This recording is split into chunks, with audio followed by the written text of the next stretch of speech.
I was just looking up where Dixon is playing. Oh, wow. Okay. So I prepared a USB stick and I was like, I'm going to follow him and Nice. just give him the USB stick to, hopefully listen to my music because I didn't know him at that time in person. So I went there and I gave him the USB stick and was like, hey, I'm Skala, I'm from Germany. Like, maybe you can listen to it. And then his manager came back like 5 minutes after. I hope not to be one of those people that is getting too old for something. Like, I'd like to still be open-minded and listen to different styles, and also because we're running our own label, there's new talents that we want to sign that are maybe 18, 19 years old.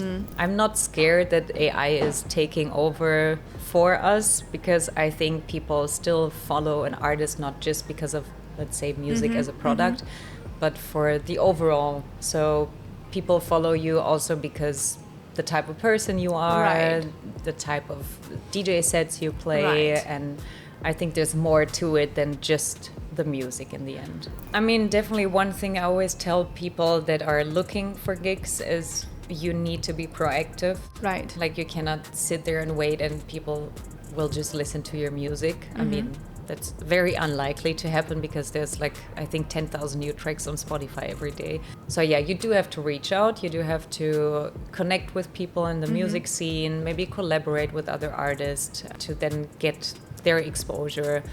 I mean, that's what helped me also along the way. What is your advice when it's like you taking over the booze? Depends on what the style of the big DJ is, I guess. If they finish soft, maybe you go in hard first to wake people up and say like, I'm here now. Okay, I like that. But in general, I like to start like strong, then go low, and then go up again eventually. Hi guys, I am very happy to be back online, and I have a very exciting guest all the way from Berlin. She is playing for Ionia tonight, and I am very excited to welcome Skala. Hello. Hi. Thanks for having me. Thank you for coming. Well, welcome to New York. Thank you. It's your New York City debut. It is. And actually my US debut. Also. Oh yeah. Okay. Wow. That must be exciting. Yeah. How do you feel? I'm nervous, but I'm also really excited to play, and it's a longer set time tonight. So yes, absolutely. That's what I prefer. Everyone is messaging saying we're so excited to see Skala. Yeah. We love her music, so nice. And we know that she's gonna destroy the whole place. We're like, yes, that's exactly what's gonna happen. So tell me, how is your journey? You are playing in LA after New York. How do you feel about your tour in New York and LA, in America in general? So far, it's been really great. I spent a lot of time walking through the city yesterday already. I saw like the whole Brooklyn Heights, Dumbo. All the touristy took place. The ferry. Yes. Oh, nice. Okay, you did well. Yeah, and then I think I did like 20,000 steps yesterday. Amazing. Or more. And then today did more of like Midtown and Central Park. Went to MoMA. Okay. Which was really cool. So you're having a very full schedule. Yes. Okay. I mean, I like to see stuff around when I'm in a place that I've never been. I mean, I've been to New York, but it was probably 15 years ago. Oh wow, okay. So long time ago. And it's a different story now, right? Yes, you come in as an artist to perform. So my first thing how I know you is that I would also always see you at my friends' stories, pictures. So apparently my girlfriend is dating your friend Sam Shure. Oh, really? Yeah, Laura. Yeah. Yes, and whenever I would open her stories or whatever, I'd always see you like dancing, playing music, having fun. And then I heard that you are the first DJ and producer that released on Innervisions. Is that true? I'm not sure if I'm the only female at that point. The first? Yeah, I mean, I was on the compilation, the only female artist, so that was quite an honor. Nice. How does that feel? Like, I want to know your journey, where do you start, first of all, and how do you made it to be the first girl, a lady, to release in one of the best labels out there? Yeah, I mean, for me, it was always a big dream to release on Innervisions. I think for a lot of producers it is, and I really made it a goal that I wanted to achieve. Okay. So I made some demos and I've sent emails there and I never got a reply like many other people did. And then I was just looking up where Dixon is playing. Oh wow, okay. So I prepared a USB stick and I was like, I'm gonna follow him and just give him the USB stick to hopefully listen to my music, because I didn't know him at that time in person. So I went there and I gave him the USB stick. I was like, hey, I'm Skala, I'm from Germany, like maybe you can listen to it. And then his manager came back like 5 minutes after and gave me the USB and was like, yeah, he's not accepting USB sticks because of maybe there's a virus on it or something. Right. And he gave me an email address and said, just send it there. Okay. I was like, yeah, okay, well, I've done that before, but whatever, let's give it a shot. And then he actually played a track of mine. Wow. During so it his did work. set. No, that was that night. Oh, it was that night. But he played a track of mine and was like, what is he playing? So I went there and was like, this is me. This is my track. And he was like, oh, okay, nice. And then what are the chances, right? It's a coincidence. So I think that was like really good that I was there in person, and then he could like connect my face with my music, and then they actually listened to the demo and then signed it afterwards. So. Wow. So you actually one of those example who pursued his dream, and then it actually happened. Like, I believe that whenever you chase your dream, the universe is gonna work out to your favor. Which happens to you. I believe in manifesting things, and I have my dream board where I write down everything that I want to achieve, and I was very happy to make that happen. That's amazing. Well, you also release on Stereo Talent, and you also have your own label. Yes. How long did it take for you to start making your music and start releasing in one of the best labels out there? I mean, making music I've been doing for a really long time. So I started playing the piano at 6 years old. Nice. And then I started producing when I was 15, and I did hip-hop first. Wow. Then I was in different singer-songwriter projects, playing the piano, singing, and eventually I started producing electronic music in my like mid-20s.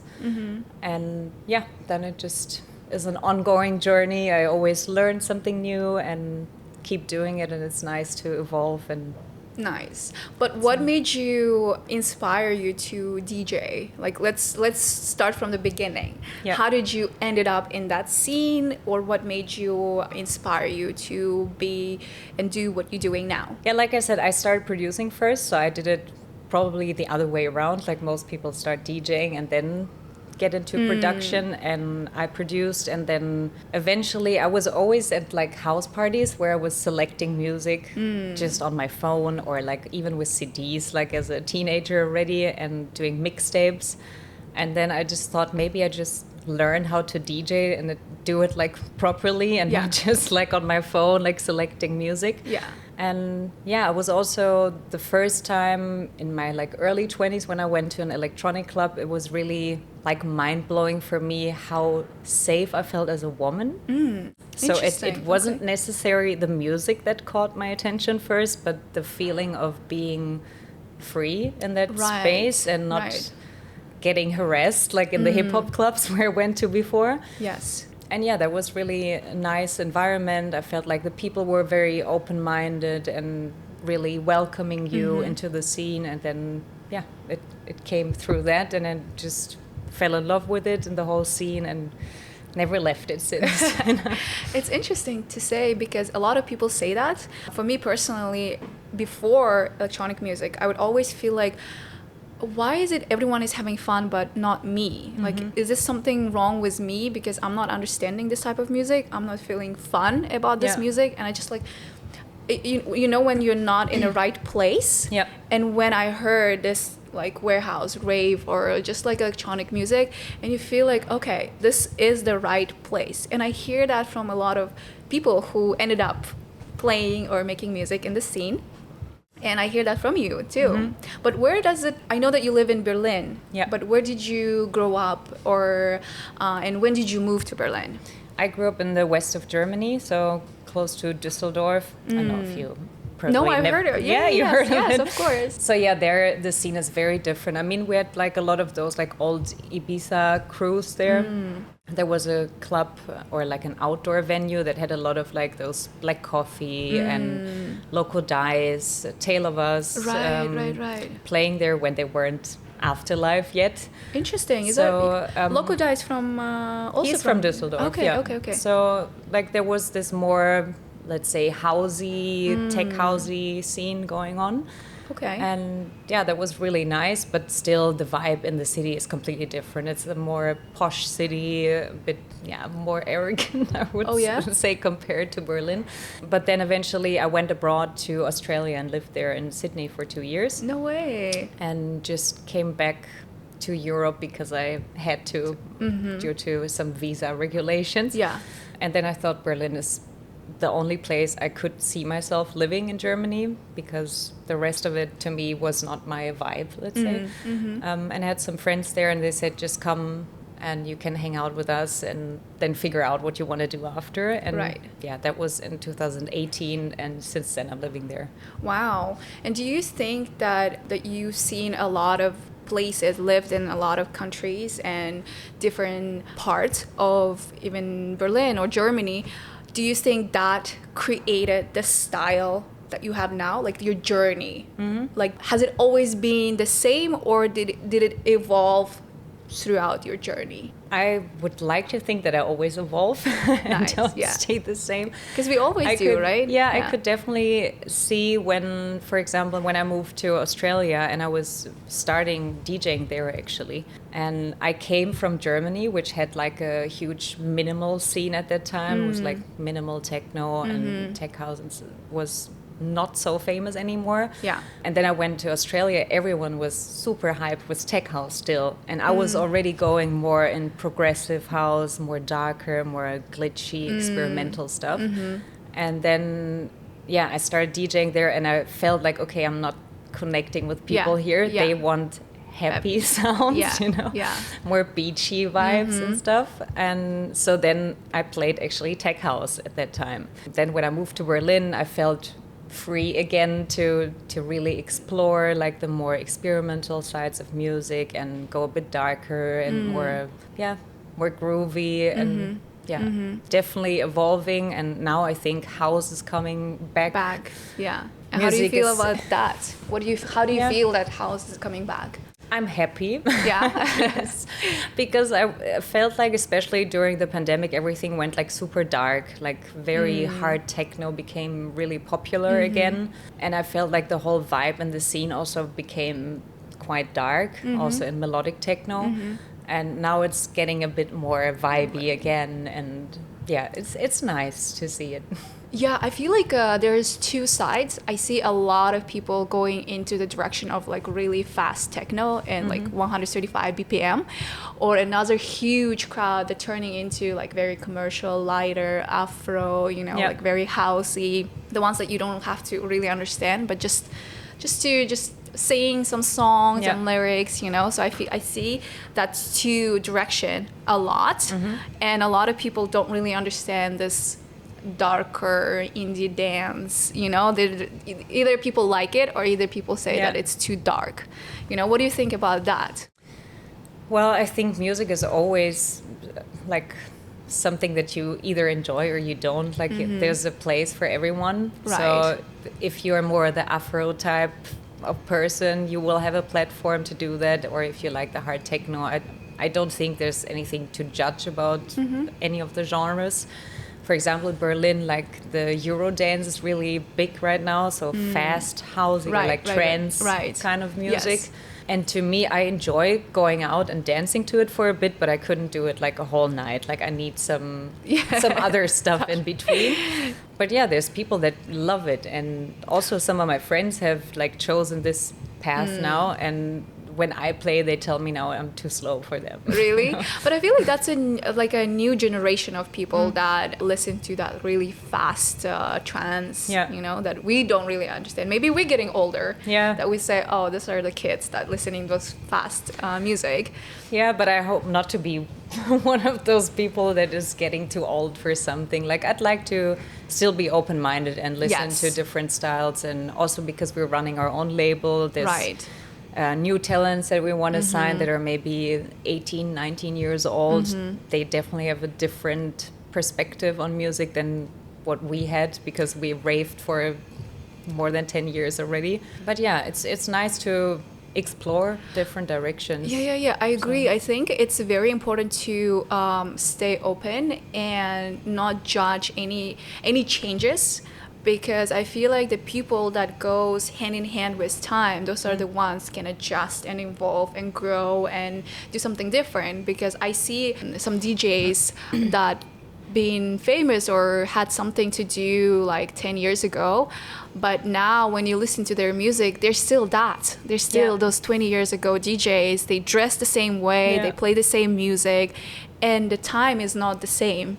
You know what I mean? Yeah. And they still want the same level of success, but they can't have that because they're just like way too way back of time. Yeah, I feel really like some people are stuck, like you said, in a certain time that isn't now anymore. Like we do live in a different time. I also grew up not with phones on the dance floor, but that's just the fact that it's part there of now. Reality, yeah. And I think you can either choose to fight it or just adapt yourself to the new situation and just see how you can still find a way that you're comfortable with and still be open-minded to it. Right. What about the producing? So I had a lot of people asking me when it came to your music, because we did a story saying, if you have any questions, I'm going to have a podcast with Skala. And a lot of people were asking mostly about your music, not about DJing, which is nice, you know. One of those questions that was repeated is, what do you think about AI and if you use it? I do. I mean, I made some videos about certain plugins. Like, I really like to test out different plugins, and I also make reels about it when I find something new. And like I said, it's nice to explore different things, and I use some plugins like Synthplant, or Excellent Audio has one with Live where you can just create sound with AI. And I also did some with vocals.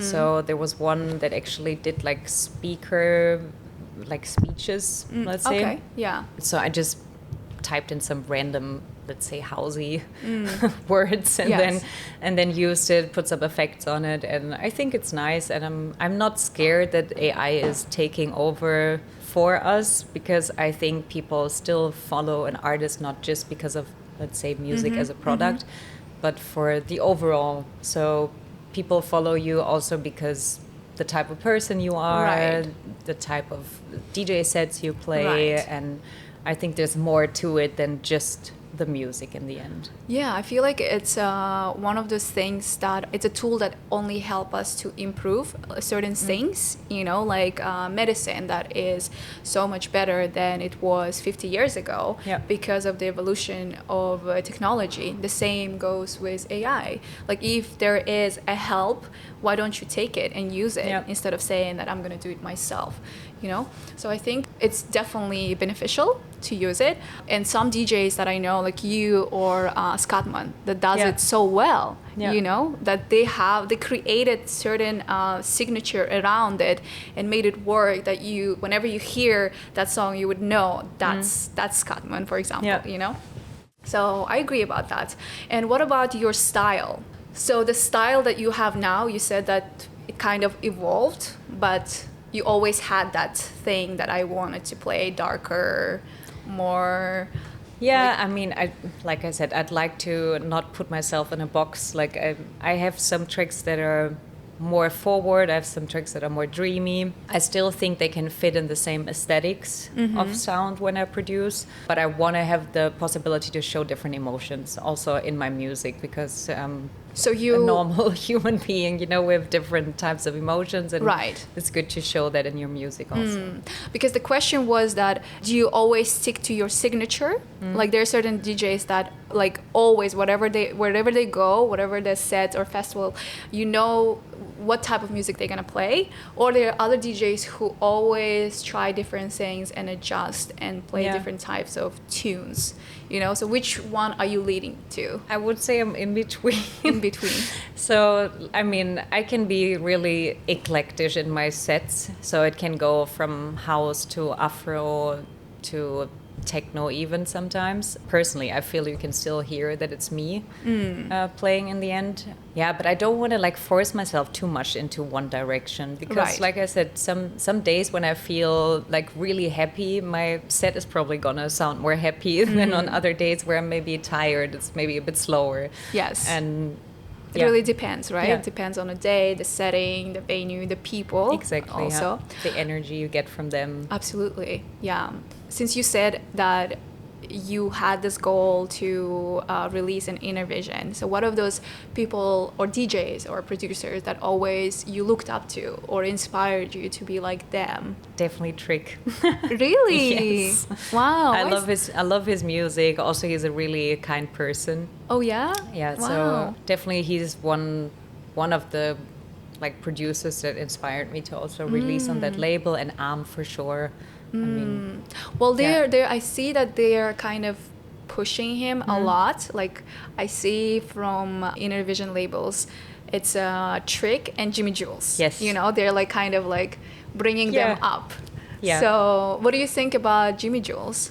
Also really great. We played a back-to-back in Barcelona like a year ago. Nice. So that was really nice. And yeah, he's a bit more housey, but I also like how he experiments with his vocals. He has a lot of tracks and his vocals always sound different. Yes, So yes. The music, I think, you know right away whose music is quality and who puts time and effort into it, and whose music is just the sound, you know. So I feel like Jimmy Jules and Trick is definitely one of those people whose music, when you listen, you just feel the richness of and sound. from Frank Wiedemann also, like, also he plays amazing live sets. I've heard him like 5-6 times, I think. Oh yeah. And it's always different, and he's so into it. So like you mean the live the live set? Yeah. Oh, interesting. I listened to both of them the same night, Christian and Frank.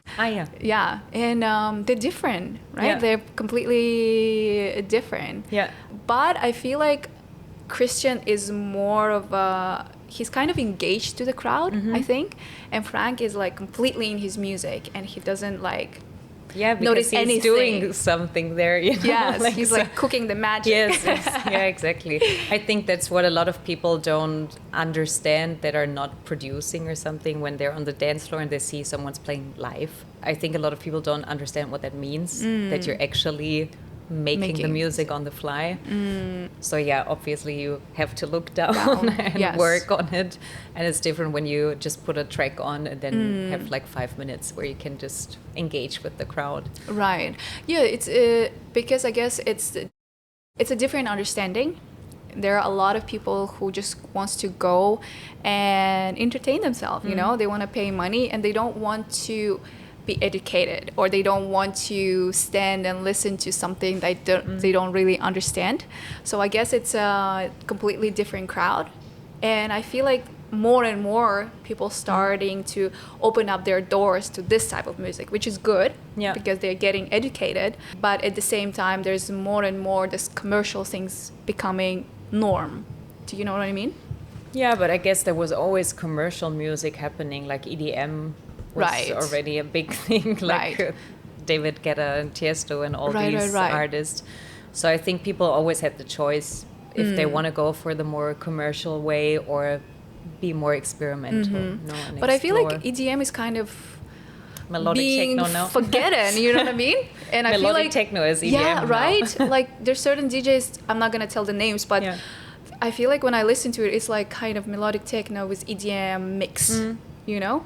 So I mean, like also like how the sound aesthetic became like really punchy masterings, really loud masterings also. Yeah. So I guess it is the new EDM. I mean, EDM doesn't really exist in what it was 10 years ago anymore. I think like now you see all those Tiesto and what are all the other names like of the big ones? They're making melodic techno now. Really? They are? Yeah. I feel like it's... Like David Guetta, I think he called it some other genre, but it was basically melodic techno. Wow. Yeah. It's because I feel like that's where the attention is, you know, not any... It's what we're talking about, the timing. You know, time is changing, the industry is changing as well. So whatever the attention is, that's where people are starting to coming up, even those DJs. But it's good for them because they're trying new things and different things, not just sticking to what they were doing before. Yeah, for sure. One of the questions that I always ask whenever I have a conversation with DJs, like, what is the one thing that you would change in this industry? Just one? Could be more. I mean, yeah, I talked about it with a friend yesterday, actually, about that there should be a union with DJs because the gaps of salaries are so different, or like DJ fees, that you have so many talented artists that cannot survive of DJing. Yes. And then others get like 30, 40K a show. That's a huge gap. Yeah, right? it's a huge gap. And I feel like it should be more equal. Like, of course, there can be differences between a small artist and a big artist, but like, there's so many DJs that cannot live off music, or like producers, and it shouldn't be that hard, I feel. It should be more equally distributed, the money. But how would you do it practically? Like, what exactly needs to be changed? Yeah, I'm not the one that's probably making the solution for this, but I'm just saying this is one of the things that I would like to see changing. Maybe it could just be agreed upon that there's a minimum fee for DJs. You know? Like the standard, and then it can't go lower than that. I see what you mean, but I feel like now it's not just about the DJing anymore. It's about the presentation. It's about the brand. Yeah. You know, the bigger the brand, obviously more money you're gonna get paid, and unfortunately, it's what shines. If you don't shine, like you gotta get those attention, you know. And unfortunately, it's really sad to say, but only through DJing and only through music, it's kind of not enough, you know. That you have to be either super lucky, or you have to have some sort of a persona, or do something extra because there's so many options. Yeah, for sure. Do you know what I mean? But I think maybe this unpopular opinion, but I think there lies a lot of responsibility with promoters. So if they always book the same DJs, no, but also book people that are just fitting a certain image, you know, that like they're influencers or something, but they're not real artists, then obviously they keep getting bigger and they get booked more because they grow their fan base through playing. So if a promoter is saying like, hey, I'm gonna do quality bookings based on the music someone is doing, then they can grow and they get a bigger audience and they can grow into something bigger. And yeah, I think it's a bit of the responsibilities from promoters to highlight the right people. Right people, and I think also giving a chance to new people, new artists, because I see a lot having like 10 those big names that are playing all the parties in the whole world, you know. I'm like, okay, this person just played in New York, and the same time he's playing in here, but I want to see something new. Yeah. You know, when you eat the same food, you kind of feel like, okay, I'm getting tired of the same music and the same sound. And I feel like that's, and they're getting more and more money. Yeah. You know, and I feel like not a lot of opportunities to a new generation of artists. And sadly, it's all kind of judged by what presentation you have on social media, how many people following you or know you, or who do you know. Yeah, but the thing is, like, how do you get more followers or fans, let's say, is because you play somewhere. I mean, I get new followers when I play in a new city and people discover me that didn't know me before. Right. Because not everybody in the club knows me before I'm playing, but then maybe I convince like 5 people that night that are like enjoying the music, and then they follow me, and that's how you grow your following over the years. But if you never get the chance to play somewhere, then obviously how are you gonna grow? Right. And that's what I mean, like if you make good music, promoters should value that and look for new talent or like real talent, let's say. Right. And not just go based on followers, but yeah. I think it's just this new trend of the presentation, the brand, who am I booking and how many tickets you're gonna sell. That's what the promoter is looking for, but not necessarily the music or what kind of music that this person plays or not. But I feel you what you're saying. I want to know, like, how did you get into, let's say, the agency represented by Silver Talent? Yeah. And how long did it take you to sign with the agency that would send you out to say, I have this artist, listen to her music and the rest of the things? So I released with Silver Talent in 2019 the first time. So yeah, I built my relationship with them because it was also a huge goal of mine to release there. Really loved what they were putting out. And then I actually asked Oliver and was like, look, I'm looking for an agency and I would like to join yours. And he was like, this is not the way it works usually. Usually the agency would approach the artist. And I was like, yeah, but I know what I want. So I like that. I'm asking you right away. And he said, well, let me talk to the team. And then I had to meet up the whole team and talk to them about like, what do I want to achieve with my career and what are the markets that I would like to get into. And then we started working together and that's been like, I think 3 years now. Wow, okay. Yeah. So one of the things that I noticed about you is that you don't hesitate to ask. No. Like if you want something, you just go and ask for it. Like you don't wait until someone decides to propose or do something, which I think it's a great advice for life itself. Whenever you want to do something, just go and ask. Because I noticed that about the DJs that wants to play for us. I guess there should be a line when you don't become too aggressive, but you show that you want to play and you have things that you can show to them. I realized that we do get those DJs, who are so into chasing their dreams. And I feel like I see that in you. So you don't hesitate to go for your dreams and make it happen. Yeah, I mean, in the end, it's my life and I'm the creator of it. So if I always be hesitant and don't ask for something, I will also not get anything. Right. I guess, like, what's the worst that can happen? People tell you no. And then you keep asking and eventually they say yes to you. But was it like, did you get that since you were a child, or did you learn that through times of achieving things and failing, or how did that happen? How did you? I mean, I have maybe more of a difficult upbringing, so I was really like by myself as a very early age. And I didn't have the luxury that someone would just give me everything. So I had to work already while I was at school because I had lived by myself since I'm 15. So I always had to kind of take care of myself. And there was no one else giving it to me otherwise. So I guess that kind of helped me to become this person and have this mindset that if you want something, you gotta go for it and you gotta work for it because no one else is gonna give it to you. Right. And I think that helped me along the way. Wow. No, that's a great skill and a mindset to have, to just go and do it, because there's no time to waste. And plus what you said, it's your life and you're playing the main role of it, right? That's amazing. Name me a DJ that is underrated in your opinion. So many. Oh yeah? I feel like in Berlin there's so many DJ that's, Yeah, I mean, there's so many artists also that we have on our label, or like people that I admire, and I feel like they're still not getting enough attention. But why do you think that is? Yeah, like I said, because promoters are not booking them because they're too small and they're not selling tickets yet. But do you think it's that, or we had a conversation with Scottman and he was saying that you need to build your career in a sense that make music or do other things for the promoter to reach out to you and want to book you.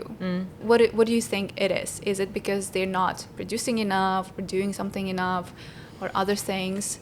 I mean, definitely one thing I always tell people that are looking for gigs is you need to be proactive. Right. Like you cannot sit there and wait and people will just listen to your music. I mean, that's very unlikely to happen because there's like, I think 10,000 new tracks on Spotify every day. So yeah, you do have to reach out. You do have to connect with people in the music scene, maybe collaborate with other artists to then get their exposure. I mean, that's what helped me also along the way. And then, yeah, build a brand, like you said, create like an image for yourself so people know who you are and what you represent. I see a lot of good artists that send us music, for example, that is really great, but then their profile doesn't look like they're making music. So it's like someone on the beach or just with their girlfriend. And I'm like, but like this is like a private profile, but it's not an artist profile. So that's, I think, definitely some things you can work on as a young artist, and reach out to clubs, promoters, other artists, labels, and network. Absolutely. I feel like networking is so important.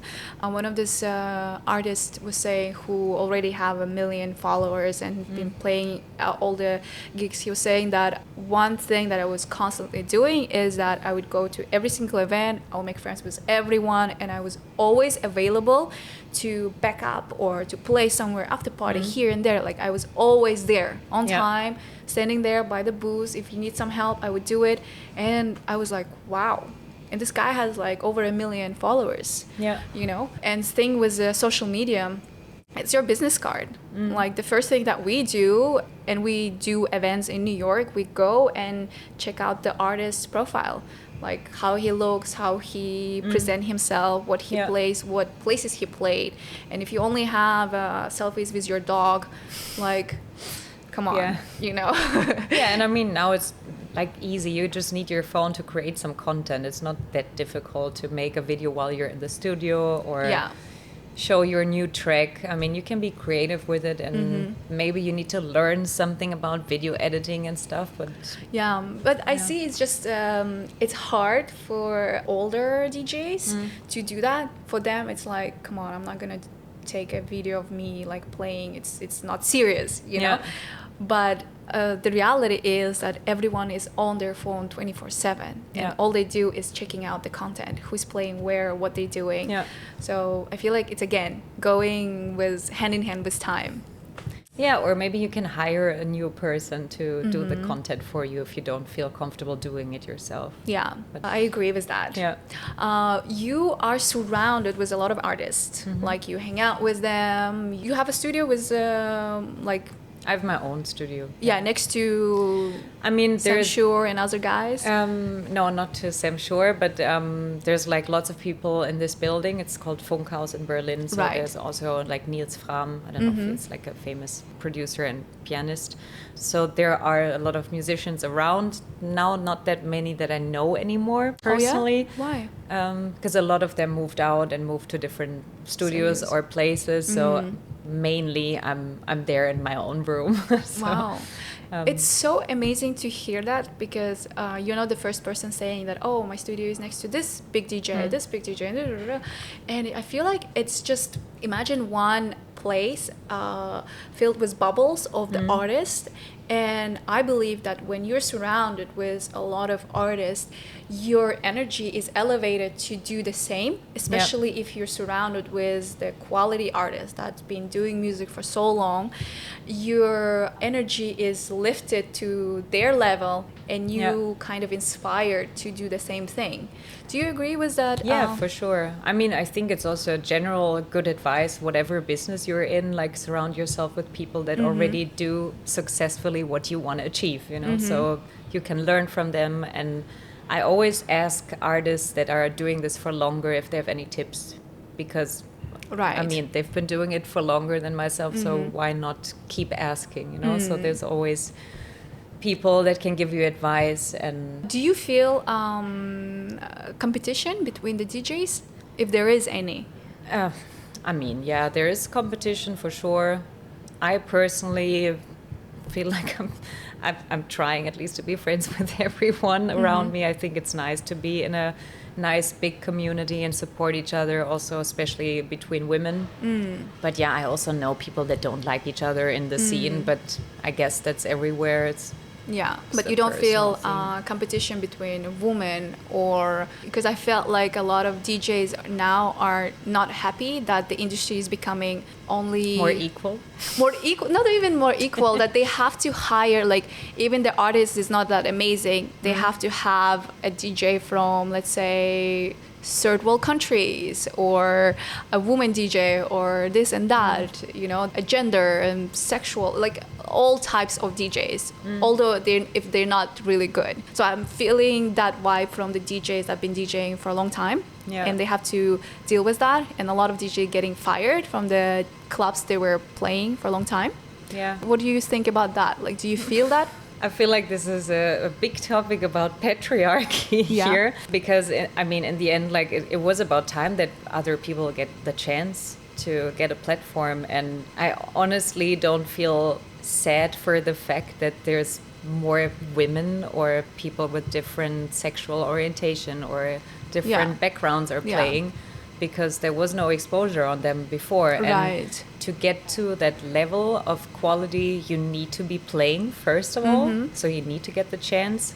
And usually women don't start just as a woman to be a headliner right away. I mean, they also get booked as opening act like all the male DJs got before. So I guess in the end, it's nice that we're now finally moving on and getting a bit more equality in the scene. It's still a progress. I don't think we're there yet. And yeah, like you said, I get this feedback a lot from male colleagues that are saying, oh, there's just another woman playing because she's a woman. And well, yeah, I don't really see it that it's unfair. I think it was unfair before, and now we're going to a more equal. I feel that too, because I think there's always gonna be complaints, you know, oh, she just has someone, or oh, because she's friends with the owner, or whatever, oh, because she's pretty, you know, like there's always some sort of things, but the time is gonna change all the time. But do you think there is a equal rate for women and male DJs? Not yet. Not No, yet. Not for sure. Although the women DJs are more coming up, they're still not getting paid the same amount as No, men. first of all, I know that a lot of them don't get the same fees like the male colleagues that are on the same level. Second of all, a lot of women just play opening slots. Not the headlining slots, right? Yeah, so, I mean, they're in the lineup. Yeah, they put a woman in, but she got the slot where there's 10 people on the dance floor, so not really doing much. Not everyone, of course. There are good events that also take care of it. They make sure that there's a good ratio. I mean, Berlin is definitely one of those cities where you really see more equality on lineups, and the festivals around there as well. Yeah, but we're not fully there yet. Okay, it's coming. I hope so. But I see that change a lot, not only in music, but also in movies, in other places too, that women are slowly coming up and getting their full power of saying that I also worth this and that. I'm no less than men or other things, you know, which is good. I don't think there should be divisions between men or women. We're all doing the same thing at the end of the day. I think it's still difficult to get into that also when, for example, when you're a young woman and you come into a place that is dominated by men. That might make you feel uncomfortable, and a lot of those DJ gigs you get because you're hanging out in the backstage and you make the connections with the people, but then when it was always guys, they would just book each other to their events, you know, so that it was hard for a woman even to enter that space and to give them the opportunity to play somewhere. I would hope for the guys in this environment also to create a safe environment for female artists to feel safe, being seen as an artist and not just a woman. You know? Yeah, I think what triggers them is that it's kind of a trend now of being a woman DJ, because there's more and more female DJs in a lineup than men. So I think that's what triggers men who actually used to run the industry and not anymore. Yeah, but that exactly shows that it was not enough before. I think you only feel this now because it is adapting, and we're still not at a 50-50%. We're also not at more women than men right now. There's still more male lineups. Right. I think like the guys that have been in this industry for so long and that feel scared now, they never saw that it was a problem in the first place, you know? And now it's just changing to become more equal, and it feels like someone's taking something away from them while we never had the chance to enter that space before. Absolutely. I agree. What do you think is the industry heading? Like, what is your idea of how the industry is going to change and what is changing, and if you like that change about it? I mean, I'm not a fortune teller. I don't know how it's going to change. But where do you think it's heading? Yeah. Well, I would hope that it's heading in a direction where we have less phones on the dance floor. Right. And like more real raves again, people really appreciating the music and being there in that moment and not just there to film the visuals behind the DJ. Yeah, I hope that this is going to change in that direction and more equal lineups. I don't even get why everyone is on with their phone, even if there is no visuals, you know. Last weekend, my friends invited me to this big event, and I walked in and I saw like thousands of people with their phones on, and no one is dancing, no one is doing anything. They're just like staring at their phone. They're not even staring at the DJ, they're staring at their phone, and everything goes through the phone. Your whole reality, your perception is that the screen. Yeah, but I guess it's everywhere now. I mean, I was just at the MoMA at the museum, and everyone is still on and I saw people there like taking selfies in front of the paintings, and I was like, yeah, okay. This was also not how you would go to a museum like 10 years ago, maybe, but I guess that's everywhere now. And one thing that I really liked was I played in Dubai recently, and they didn't allow phones on the dance floor, but they had a professional photographer and videographer, so people could then after the party look at pictures and have some nice content of the DJ and the parties to remember it by, but no one was on the phone. Right. So I think that's a good balance in between. Right. So you have content, you know. Yes. But I think Berlin is it's a lot of clubs has no phone policy. Yeah. Right. Like we don't have that in New York. Only some underground places. Yeah, I mean, but I've also played at places where people didn't like check their phone the whole time, even though it was allowed. Like I played in Switzerland last week, and it was a festival, and I barely saw any phones, and they could have been filming the whole time, but people were just involved in the music and they liked it. So, but I guess it's a good and bad thing, because phone is a free advertisement for the DJ and for the party itself. Like if thousands of people taking a video of you and promoting it for free on social media, it's great for you because you don't have to pay for that. It's and when it's organic, it's even better. Yeah, you know? So like I said, I'm not against the phones in general, but like have a good balance between. So okay. I think it's more about educating the crowd to just be in the moment. Right. Yeah, that is the tricky part of being there and forgetting about the rest of it. You know, and not sending it to your friend and TikTok and the rest of the thing. Okay, so what's the plan? What's your where are you heading? What you have your label, you produce music, you start touring around the world. What is next for you coming? I definitely want to grow our label more and do more events with it. We just did a showcase together with Elif. She was here also. Yes. That was really nice in Barcelona, and so we want to do more of that and grow as a label, and I also want to grow as an artist myself, obviously. There's lots of places I would like to see. I haven't done South America, so that's definitely on my bucket list, and some other labels I'd like to approach. Like Dynamic, for example, would be nice. Crosstown Rebels also on my list. Nice. Life and Death. So those are the good ones. Dynamic, the Crosstown. Crosstown is by Damien Lazarus. Yeah. What do you think about those DJs? In a sense that they're like Solomon. He's so on peak. Yeah. What is next? Is there For him? more? You know, is there more space or level up? I don't know. Or it's just...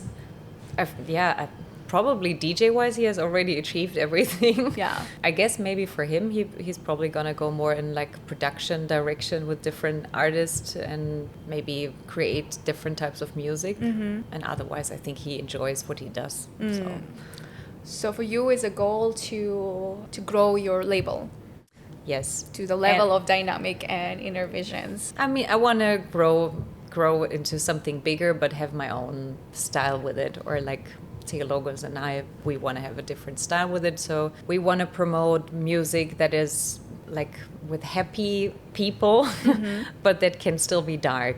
So I don't think if you make dark experimental music, people have to be all dressed in black and look sad the whole time. So I think you can have fun and still. I don't think your music is dark. No, but we have like, a lot of in like the sense darker that not sad. Yeah. you know, but no. I love dark. Yeah. Yeah, it's like we went to this big DJs, and everyone went because you know how it is. Like your one friend went, and then the second went, and the third, and then you go just because your friends are going, and then they play super light, like very light and commercial, and we all know that it's so light, and we don't really like it because we want something more heavy, more you know. But people go crazy about it, and I don't understand, you know? Yeah, but that's what I said earlier. I think there's a place for everyone. So I've also seen people dancing to music that I didn't connect with, and they were in love with it. So absolutely, I agree with I guess it's just you need to pick the right parties where you go to and find the right DJs that you enjoy, and then you can have a great time.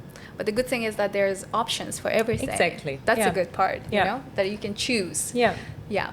Okay, that's amazing. Why it's nice to go to festivals, because you have different stages with different styles. You can go explore and find the stage you like the most in the end. Yes. What is your favorite festival? I love Fusion Festival. It's close to Berlin. Yeah. I played there last year. Couldn't go this year though. Why? Because I was at another festival playing in Switzerland. Next year, I hope I get to play there again. Yeah. And then there's another nice one in Poland I'm playing soon. It's called Summer Contrast. It's like in the woods and with lots of like nice lights in the trees at night. So I like those more natural, let's say DIY festival kind of vibe. You know? Yes. Like a garbage. Garbage also, yeah. Nice. And tell me, what was the best set or place that you played that has a special place in your heart? Fusion Festival. Oh yeah? I hear a lot of, So it was last year. It was my biggest crowd. There were like 15,000 people. Wow, nice. On that stage, and I played Sunday afternoon after DJ Kotze. So it was like.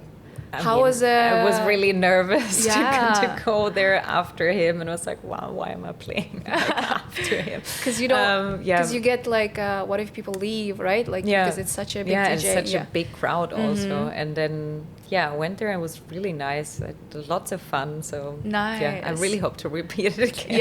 Yeah? Is it probably the most important when you play after a big DJ is the first couple of songs that you play, right? Like, what is your advice when it's like you taking over the booze? Depends on what the style of the big DJ is, I guess. If they finish soft, maybe you go in hard first to wake people up and say like, I'm here now. Okay, I like that. But in general, I like to start like strong, then go low, and then go up again eventually. So you don't have this... I don't like to do this. I feel like it's a bit boring. I like to be more... Up and downs. Up and downs. Okay, I like that. What about the advice you would give to the people that are watching you now and you inspire them to be a DJ? So what is the advice that you give them? Always be passionate about what you're doing. And I mean, follow your heart in that sense. I know it sounds a bit cheesy or maybe a bit simple, but in the end, you're doing this for yourself, and you should be happy with your life. You're the creator of it, and you don't do something to please other people. No, in the end, you will be there by yourself, and you should be happy with what you're doing. So if your music isn't popular right now, but you love it so much, keep doing it, because maybe you're gonna be the next star that is establishing a new style, and just stick to what you love. Yeah, I absolutely agree. And I noticed that people who believe in themselves, no matter what, those are the people who will eventually make it. But not the people who will listen to whoever says what and takes the advice from everyone, and they don't have that strong belief in themselves. And I feel like you just keep doing what you believe and don't listen whoever whatever says. Yeah. Do you get any like criticism or people saying bad things about your music or anything? Yeah, I guess everyone has received criticism about music. But how do you deal with that? Because sometimes it could destroy an artist, because we're also sensitive, right? Especially when it comes to music and what we do. Like, how do you deal with that and how do you get over that? I mean, I have to say, like, when you have, for example, you make an Instagram post and there's 20 nice comments and one bad one is the one bad one you focus on. Yes. And it's so stupid because you think like there's 20 good ones. Why are you reading this one? Yeah. So I think it's difficult for everyone if you get criticized. In the end, you should think if this is critique making sense to you, if you can take something from it and improve, or if it's something where you feel like this is about this person and not about myself. Like if someone doesn't enjoy my set, that doesn't mean it was bad and was maybe not connecting with that person, which is fine. Like I also don't enjoy everyone's music, and that doesn't need to be bad in that sense, you know. So it can just be a personal opinion, and I think to remind yourself of that people have different opinions can help you deal with criticism. Absolutely. And also keep in mind that it might be not you, but might be the wrong drugs or the wrong something, you know. So it's always, or they just had a shitty day, you know, and need to let go of their emotions somewhere. So. Yeah, because I have friends who are saying, I totally didn't connect to this music, I'm not feeling it, but maybe if I was on the right stuff, I would feel it, you know. Exactly. So it's the same thing. It's not about the person who's playing it. The person is definitely feeling it. It's just maybe you're not in the right circle at that moment. Yeah. But before we head out, I want to ask you, like, what's the craziest or funniest story that happened during your gig, from your booth or on a dance floor, that you could share? One of the really funny moments I had in Turkey recently, so people started throwing money at me. Oh my God. Well, that's a good one. And the thing is, like, back to the manifesting part, I was manifesting abundance before that and said, like, money will come to me. So I don't need to worry about it. And then I had, like, a week later at this show where people threw money at me and was like, okay, my God. That's a weird manifestation. It wasn't much. I mean, the Turkish lira was, in the end, it was like $8 or something. Oh, but still. But it was just such a funny situation, how they were throwing money, and I was like always throwing it back to them because I felt very uncomfortable. I was like, I don't need your money, please, like, take it. And they were just like giving it back to me, and then eventually I took those $8 and went to the casino next door. That's a nice one. I like that, you know. And then I went with some friends and we made $100 from it. Nice. Okay. And then I went to the spa the next day. So it made it out. Yes. So, okay. So that was definitely a fun situation. Well, I wish all the crowd would send money to the DJs. Yes. You know. Yeah, we were talking about it yesterday that the waiters at the clubs in the US get more money than the DJs from tips. Oh yeah. In the end, and we said we should like start a tipping jar for the DJs, maybe. Right. Yeah. Someone was telling me that. I think even in America, like if you play in like restaurants or something, they would tip you too.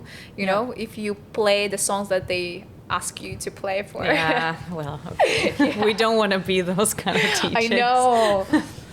It's the worst thing when they come in to you and ask you to play like Beyonce or something like that, you know? You're like, okay. Then you know they're not in the scene. Yes, you know? Totally. Okay, well, I really enjoyed our conversation. Yeah, me too. Is there anything you want to say to the audience before we go and party and listen to your music? Talking about the female artists before, like definitely if there's any like females listening today, please send your demos to our label. Oh yes. Because we're always looking for new talent, and it's very important to me and to Logos also to have diversity on our label. And yeah, if someone feels like they have something nice to send, then Please guys do. also, like we're open to everyone. But I'm just saying. But I think that female artists have this sense of like sensuality that is missing from a male DJ sets, because I noticed that a lot. Like a woman DJ has something extra, something sexy to add, you know, that makes it more interesting, versus male DJ. I'm not saying it's bad, but it's a completely two different things. You know, I don't think you can even compare male DJ and woman DJ. Yeah. So there's a good things from both. Yes, for sure. Yes. Thank you so much Thank for you. your time. I really you. loved your time, our time and podcast, and I can't wait to see how it's going to turn out. Yes, me too. Thank you. you. Till next time. Thanks. Bye.